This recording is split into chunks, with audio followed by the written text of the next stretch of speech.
आप सिर्फ एक उपयोग करते हैं, स्थगित करने का। कल करेंगे, परसों करेंगे, छोड़ते चले जाते हैं इस भरोसे कि कल भी होगा, लेकिन कल कभी होता नहीं। कल कभी भी नहीं होता है। जब भी हाथ में आता है तो आता है आज, और उसको भी कल पे छोड़ देते हैं। जीते ही नहीं, स्थगित किए चले जाते हैं।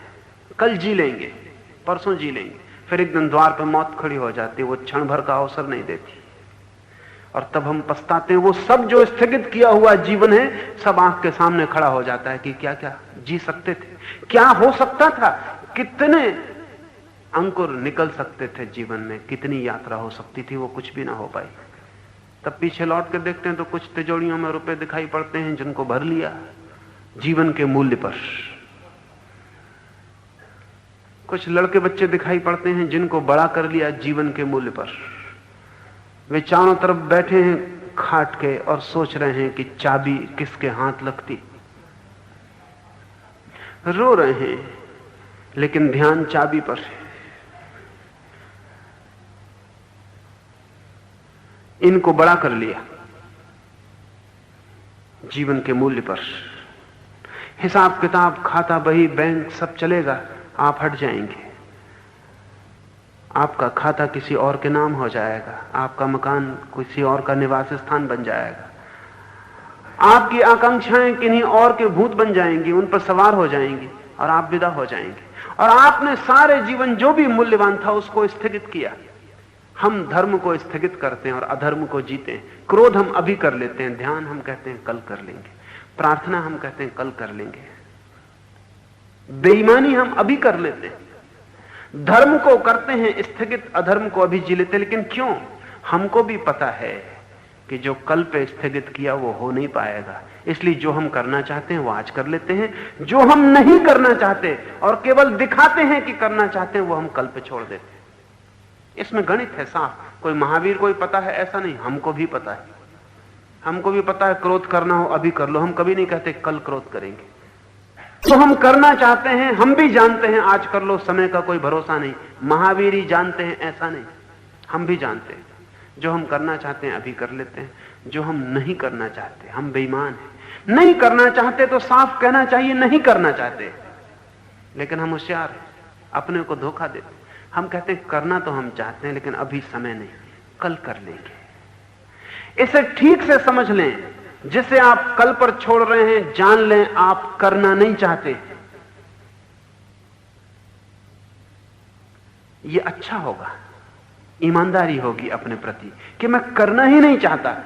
इसलिए तो शायद आपको चोट भी लगे कि क्या मैं ध्यान करना ही नहीं चाहता, क्या मैं शांत होना ही नहीं चाहता, क्या मैं अपने को जानना ही नहीं चाहता, क्या इस जीवन के रहस्य में मैं उतरना ही नहीं चाहता।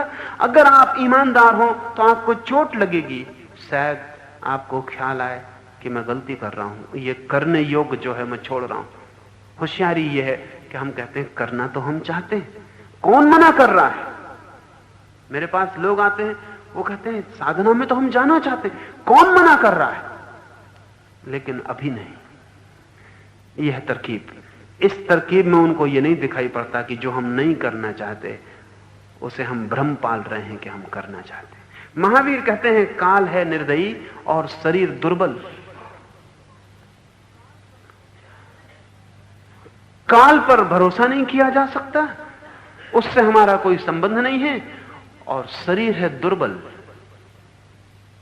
शरीर पर हम बहुत भरोसा करते हैं, शरीर पर हम इतना भरोसा करते हैं जो कि आश्चर्यजनक है। क्या है हमारे शरीर की क्षमता, क्या है शक्ति? 98 डिग्री गर्मी और 110 डिग्री गर्मी के बीच में 12 डिग्री गर्मी आपकी क्षमता है। इधर जरा नीचे उतर जाएं, 95 डिग्री हो जाए, फैसला हो गया। उधर जरा 110 के करीब पहुंचने लगे, फैसला हो गया। 12 डिग्री गर्मी आपके शरीर की क्षमता है। उम्र कितनी है आपकी? इस विराट अस्तित्व में जहां समय को नापने के लिए कोई उपाय नहीं है। वहां आप कितनी देर जीते? 70 वर्ष, 80 वर्ष, कोई 100 वर्ष जी गया तो चमत्कार है। 100 वर्ष हमें बहुत लगते हैं। क्या है 100 वर्ष इस समय की धारा में? कुछ भी नहीं, क्योंकि पीछे है अनंत धारा जो कभी प्रारंभ नहीं हुई, और आगे है अनंत धारा जो कभी अंत नहीं होगी। इस अनंत में 100 वर्ष का क्या है अर्थ? इस 100 वर्ष में भी क्या करेंगे? वैज्ञानिक हिसाब लगाते हैं तो आदमी 8 घंटे सोता 24 घंटे में, 4 घंटे खाना पीना, स्नान, कपड़े बदलना, उसमें व्यय हो जाते। 8 घंटे रोटी कमाना, घर से दफ्तर, दफ्तर से घर, उसमें व्यय हो जाते। 20 घंटे जो 4 घंटे बचते हैं उसमें रेडियो सुनना, फिल्म देखना, अखबार पढ़ना, सिगरेट पीना, दाढ़ी बनाना, ऐसा 24 घंटे व्यय हो जाते। बचता क्या है इस 100 वर्ष में आपके पास, जिससे आप अपनी आत्मा को जान सकें, पा सकें? अगर आदमी की कहानी हम ठीक से बांटें तो बड़ी फिजूल मालूम पड़ेगी। A tale told by an idiot full of fury and noise signifying nothing। एक मूर्ख द्वारा कही हुई कथा, शोरगुल बहुत, मतलब बिल्कुल नहीं। शोरगुल बड़ा होता है, हर बच्चा बड़ा शोरगुल करता हुआ संसार में आता है कि तूफान आ रहा है, और थोड़े दिन में ठंडे हो जाते, लकड़ी टेक के चलने लगते। वो सब तूफान, वो सब शोरगुल, सब खो जाता।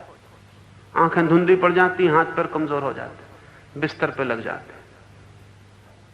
झूले से लेके कब्र तक कहानी क्या है? सामर्थ्य क्या है शरीर की? बड़ा कमजोर है। जरा सा बैक्टीरिया घुस जाए बीमारी का, तब पता चल जाता है कि कितनी आपकी ताकत है। गामा लड़ते होंगे पहलवानों से, लेकिन क्षय रोग से नहीं लड़ पाते। गामा टीबी से मरा। अब टीबी के कीटाणु कितनी छोटी चीज, आंख से दिखाई भी नहीं पड़ती। बड़े पहलवानों से जीत लिए, छोटे पहलवानों से हार गए। शरीर की ताकत कितनी है? बड़ी बड़ी बीमारियां छोड़ दीजिए, कॉमन कोल्ड से लड़ना मुश्किल होता। साधारण सर्दी जुकाम पकड़ ले तो उपाय नहीं, सब ताकत रखी रह जाती।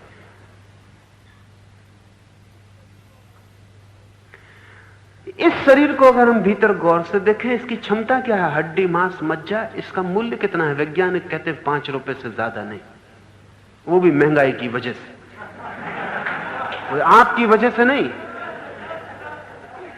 इतना अल्युमिनियम है, इतना लोहा है, इतना तांबा है, इतना फलाने का, सब निकाल के रख लें, 5 रुपए का सामान। 5 रुपए के सामान पे इतने इतरा रहे। ये जो थोड़ा सा अवसर है जीवन का, उसमें शरीर की कोई क्षमता तो है नहीं। शरीर दुर्बल है, एकदम दुर्बल है। उधर सूरज ठंडा हो जाए, ये 3.5 अरब लोग यहां एकदम ठंडे हो जाएंगे। क्या है क्षमता? जरा सा ताप बढ़ जाए, गिर जाए जमीन का, ठंडे हो जाएंगे। अभी ध्रुव की जमी हुई बर्फ पिघल जाए, सब डूब जाएगा। वैज्ञानिक कहते हैं वो पिघलेगी किसी न किसी दिन। अगर ध्रुव प्रदेश में जमी हुई धूप किसी भी दिन पिघल गई तो सारे समुद्रों का पानी 1000 फीट ऊंचा उठ जाए, सारी जमीन डूब जाएगी। वो किसी भी दिन पिघलेगी, और नहीं पिघलेगी तो रूसी या अमेरिकी उसको पिघलाने का उपाय खोजते हैं। क्योंकि वो इसलिए खोजते हैं कि अगर कोई उपद्रव का, झगड़े का मौका हो तो इस दूसरे को मौका नहीं मिलना चाहिए दुनिया मिटाने का, हमको ही मिलना चाहिए। हालांकि हम भी उसमें मिटेंगे, लेकिन कहानी रह जाएगी। हालांकि कहानी कहने वाला कोई भी नहीं रहेगा। और कहते हैं रूसी वैज्ञानिक ने तो तरकीबें खोज ली हैं कि किसी भी दिन आने वाला अगर कोई तीसरा महायुद्ध हुआ तो वो ध्रुव प्रदेश की, साइबेरिया की बर्फ को पिघला देंगे। कोई 7 सेकंड लगेंगे उनको पिघलाने में। एटॉमिक एक्सप्लोजन से पिघल जाएगी, तत्काल सारी जमीन बाढ़ में डूब जाएगी। वैसी बाढ़ पुराने ग्रंथों में एक दफा और आई है। ईसाई कहते हैं कि नूह ने अपनी नाव में लोगों को बचाया, सारी जमीन डूब गई। अध्यात्म की दिशा में जो गहरे काम करते हैं वो कहते हैं एक पूरा महाद्वीप अटलांटिस डूब गया। पूरा महाद्वीप जो उस समय की शिखर सभ्यता पर था, जैसे आज अमेरिका, वैसे अटलांटिस पूरा का पूरा डूब गया। अभी तक ये समझा नहीं जा सका। दुनिया के सभी धर्मों की कथाओं में उस महान बाढ़, ग्रेट फ्लड की बात है। भारतीय कथाओं में, मिस्री कथाओं में, यूनानी कथाओं में, सारी दुनिया की कथाओं में उस बाढ़ की बात है। वो बाढ़ जरूर हुई होगी।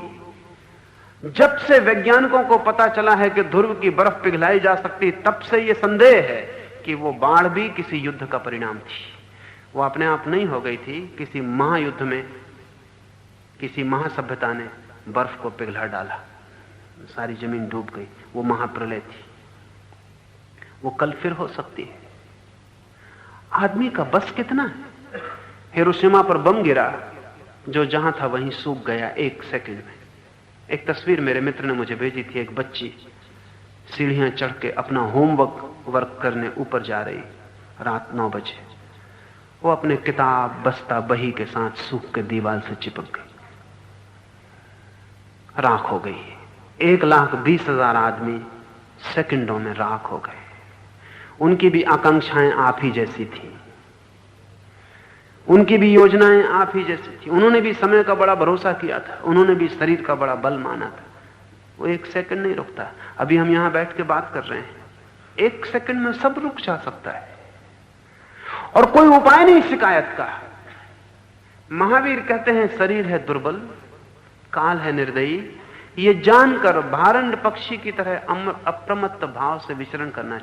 भारंड पक्षी एक मिथ, मैथोलॉजिकल पौराणिक पक्षी है। एक काल्पनिक कवि की कल्पना है कि भारंड पक्षी मृत्यु से, समय से, जीवन की क्षणभंगुरता से इतना ज्यादा भयभीत है कि वो सोता ही नहीं, वो उड़ता ही रहता है जागता हुआ, कि सोए और कहीं मौत ना पकड़ ले, कि सोए और कहीं जीवन समाप्त ना हो जाए, कि सोए और कहीं वापस ना उठे। काल्पनिक पक्षी है। तो महावीर कहते हैं भारंड पक्षी की तरह समय निर्दयी, शरीर दुर्बल, ऐसा जानकर अप्रमत्त भाव से, बिना बेहोश हुए, होश पूर्वक, विथ अवेयरनेस, जागरूकता से जीना ही प्राज्ञ व्यक्ति का, प्रज्ञावान व्यक्ति का लक्षण है। एक ही सूत्र है कृष्ण का, महावीर का, बुद्ध का, क्राइस्ट का। वो सूत्र है अप्रमत्त भाव, अवेयरनेस, होश।